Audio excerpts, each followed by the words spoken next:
একসময় জনপ্রিয় অভিনেত্রী, কিন্তু কোথায় হারিয়ে গেলেন এই তিন অভিনেত্রী? আর কোনো সেরকম একটা সিরিয়ালে অভিনয় করতে দেখা যায় না। কথা হচ্ছে সংঘমিতা তালুকদার, শম্পা ব্যানার্জি এবং প্রিয়া পালের ব্যাপারে, যাকে আমরা এর আগে বেশ কয়েক সিরিয়ালে বেশ দর্শকদের মনোরঞ্জন করতে দেখেছি। এক সময় বেশ ভালোই দর্শকদের কাছে চর্চিত ছিল, কিন্তু এখন অনেক দর্শকরাই তাদের ভুলে গেছে হয়তো, কারণ সেরকম একটা সিরিয়ালে অভিনয় করেন না। জনপ্রিয় প্রোডাকশনের হাত ধরেই ফিরছেন এই তিন অভিনেত্রী। স্নেহাশিস চক্রবর্তী প্রোডাকশনের হাত ধরেই ফিরছেন স্টার জলসার পর্দার আসন্ন নতুন সিরিয়াল, যেটা 10ই মার্চ থেকে সম্প্রচারিত হচ্ছে, পরশুরাম আজকের নায়ক। এই সিরিয়ালেই এই তিন অভিনেত্রীকে অভিনয় করতে দেখা যেতে চলেছে। এছাড়াও এই সিরিয়ালে অনেক বিশেষ কাস্টরা থাকছেন।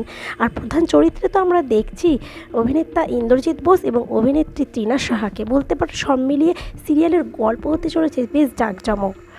আর বলা বাহুল্য যে অভিনেত্রী প্রিয়া পালকে আমরা এর আগে জগদ্ধাত্রী সিরিয়ালে অভিনয় করতে দেখেছি।